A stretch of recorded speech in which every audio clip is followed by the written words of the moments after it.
কুণালের আবেদনে সাড়া, শিশিরের বিরুদ্ধে সিবিআই তদন্তের নির্দেশ শাহের। কাথির বর্ষিয়ান সাংসদ শিশির অধিকারীর বিরুদ্ধে সিবিআই তদন্ত চেয়ে স্বরাষ্ট্রমন্ত্রী অমিত শাহকে চিঠি লিখেছিলেন তৃণমূলের রাজ্য সাধারণ সম্পাদক কুণাল ঘোষ। এবার এলো তার জবাব।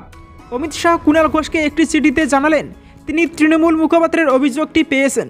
অমিত শাহের সেই চিঠির একটি ছবি সামাজিক মাধ্যমে পোস্ট করে কুণাল ঘোষ লিখেছেন, দিল্লি বাধা না দিলে তদন্ত নিশ্চিত। প্রসঙ্গত বিগত 8ই নভেম্বর রাজ্যের বিরোধী নেতা শুভেন্দু অধিকারীর বাবা শিশির অধিকারীর সম্পত্তি বৃদ্ধি নিয়ে প্রধানমন্ত্রী নরেন্দ্র মোদী এবং স্বরাষ্ট্রমন্ত্রী অমিত শাহকে চিঠি লিখেছিলেন তৃণমূলের রাজ্য সম্পাদক কুণাল ঘোষ।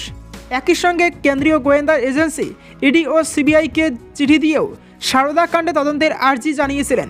কুণালের অভিযোগ, সারদা মালিক সুদীপ্ত সেন নিজে অভিযোগ করেছিলেন 2011-12 সালে তাকে শিশির অধিকারীরা ব্ল্যাকমেল করে এবং সেই কারণে প্রচুর টাকা তাকে দিতে হয়।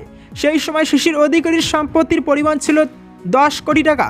2009 সালে শিশির অধিকারী নির্বাচন কমিশনে হলফনামা দিয়ে জানিয়েছিলেন তার সম্পত্তির পরিমাণ 10,83,159 টাকা। তারপরে 2011 সালে সেই সম্পত্তি বেড়ে হলো 15,96,306 টাকা।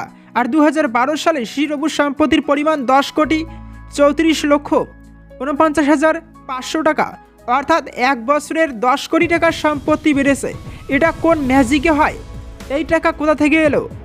এদিন সামাজিক মাধ্যমে অমিত শাহের চিঠি পোস্ট করে কুণাল ঘোষ লিখেছেন, শিশির অধিকারীর সম্পত্তিতে বিপুল বৃদ্ধি ও অসঙ্গতি তদন্ত চেয়ে চিঠি দিয়েছিলাম।